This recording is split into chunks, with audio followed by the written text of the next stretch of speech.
I don't see any more. Nor do I. The plan worked. It did. It bloody worked. We sent every last one of the rotten bastards straight to the mud! Lord, perhaps this will be enough to stop the Cullings. For the time being, at least. Perhaps. Though I doubt my mother will take this loss well. She'll move swiftly to see her minions' ranks replenished. And then it will all begin again. I often wonder if the nation we once knew is gone for good. Her fields rot. Her people starve. We battled to preserve the flame that was, but for every foe we fell, another springs up in its place. Yet be that as it may, it is still our home, and we must fight for it, as we always have, and always will. For as long as the Firebird's flame burns in our hearts, the Duchy cannot die, and her loyal subjects may dream of a day when the Rosarian standard flies over Rosalith once more. So wait, Think we should fall back to Port Isolde before the garrison sends reinforcements? A sound strategy, my lord.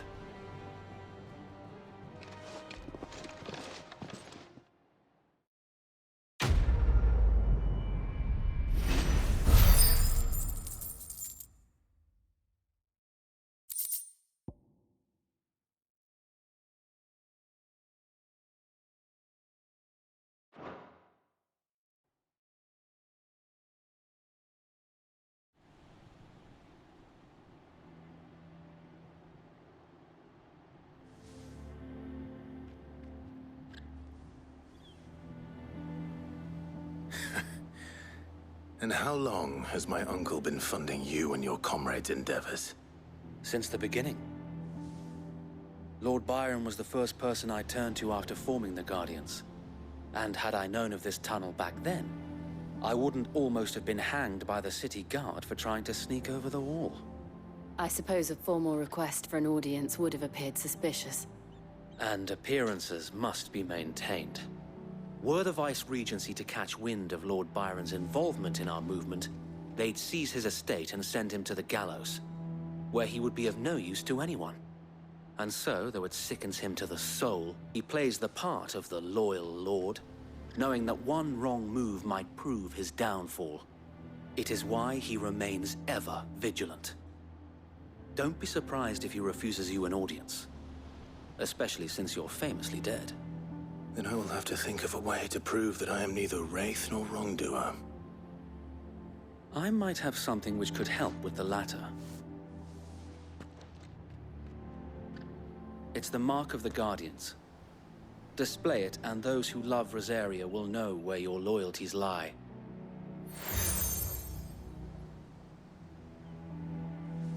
I shall wear it with pride. Be sure that you do. I don't want my men attacking you again. Unless you deserve it. If only Sir Tyler could have been here to see you. Or the Lord Commander. Thank you, Sir Wade. If there is ever anything you need. I know. Go on now, my lord.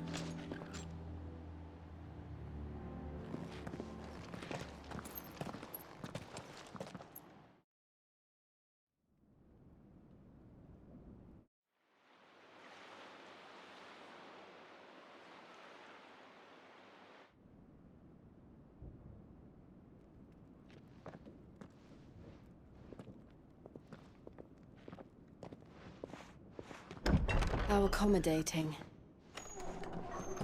Do you really think they believe we are who we say we are? Not a chance.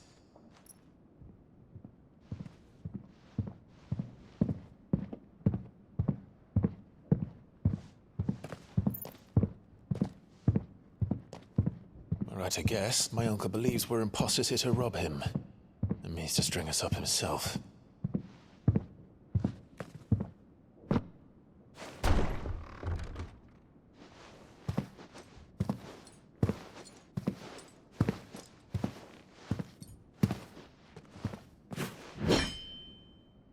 Imagine my surprise when I was told my nephew had come to visit.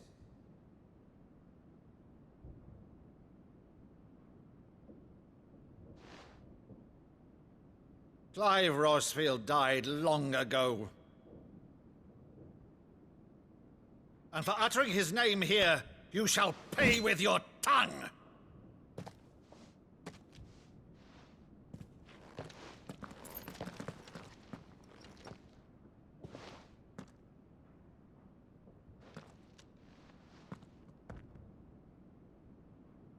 You would mock me as well?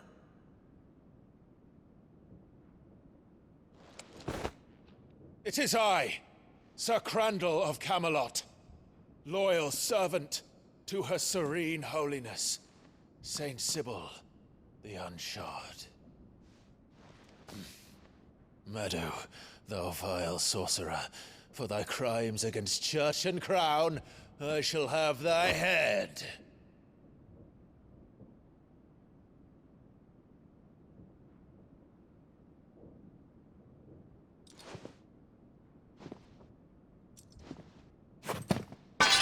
Curse thee, infectious flax wench. Even in death, must thou plague me still? Very well.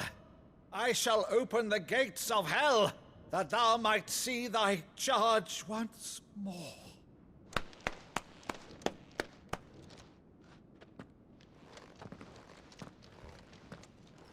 Bravo, Uncle. You're still the finest Meadow in the twins. Oh,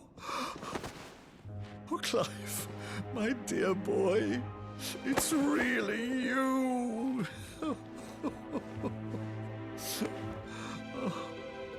You always were fond of that scene from The Saint of the Sanctuary. Never did let me play Sir Crandall.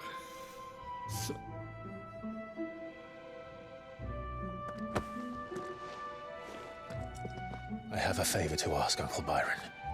Rutherford, inform the kitchens. There'll be guests. We dine immediately. But, Uncle... You can't very well regale me with the tale of your miraculous preservation on an empty stomach. Go on, sit.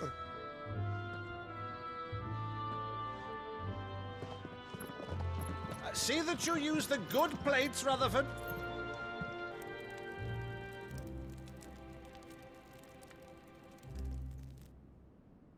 So you arrived late to one of her cullings, did you?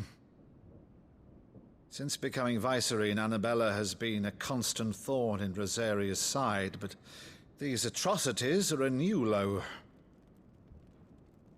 Something has changed. Quite what, I don't know, but the woman we knew is gone, and a monster sits in her place. A monster. For better or worse, I've been charged with governing this town, and thus must maintain the illusion of obedience. That's all I can do to aid Wade and his merry band of revolutionaries. So he's told us. You have risked much for Rosaria. Our nation will be forever in your debt.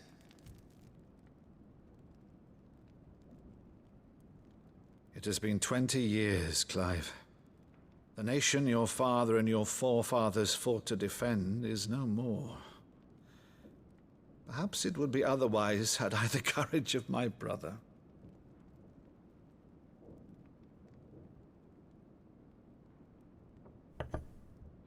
All right, if it's a ship you require, a ship you shall have. I've a galley in port, but recently relieved of her cargo. She can be outfitted for the voyage in a matter of weeks. So you believe us, then? About everything? Believe you? Ha! Only a fool would believe even half of the things you claim.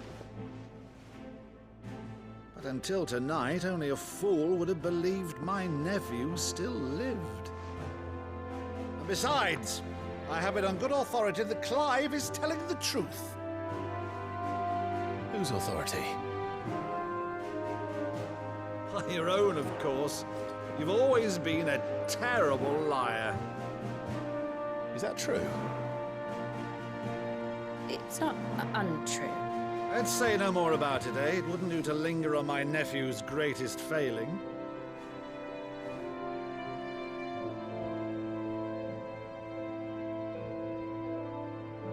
The one thing I cannot believe, though, is all this about you being Sid. You were always such a good boy, but now you're quite the outlaw. Which, if I'm not mistaken, would make me an outlaw's uncle. Right then, who shall we pillage first? Rutherford, fetch me my cutlass. This will be fun.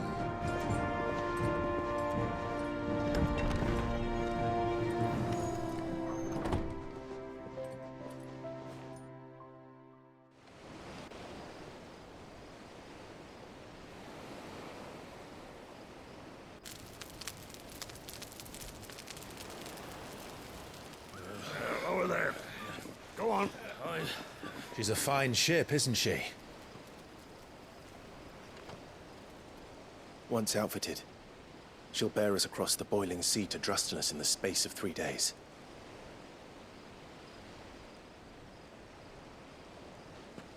Something on your mind?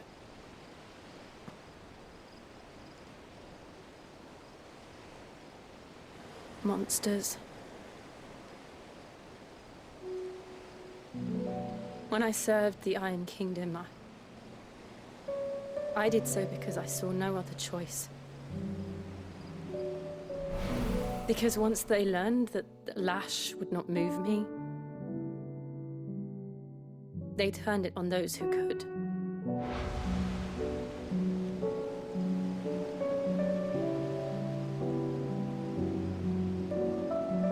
And so I became their puppet. I let them pull my strings, telling myself it was not my hand that swung the sword, but another's. I removed myself from the truth so I wouldn't feel the pain it caused.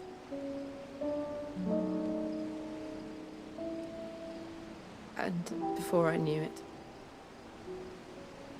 I no longer felt anything. Anything at all.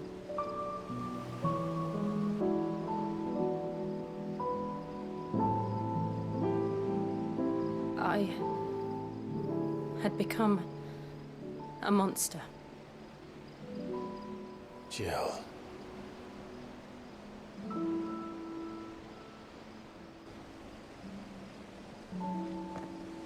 I don't want to be a monster, Clive. Do you understand? I want to choose a different path, a better path. To live on my own terms. But before I can do that, I need to come to terms with my past.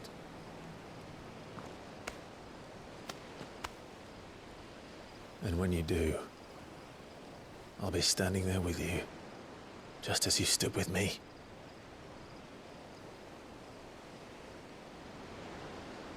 Thank you, Clive.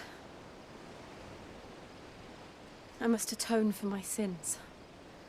Only then, when it's done, will the monster cease to be. Just promise me that you won't die with it.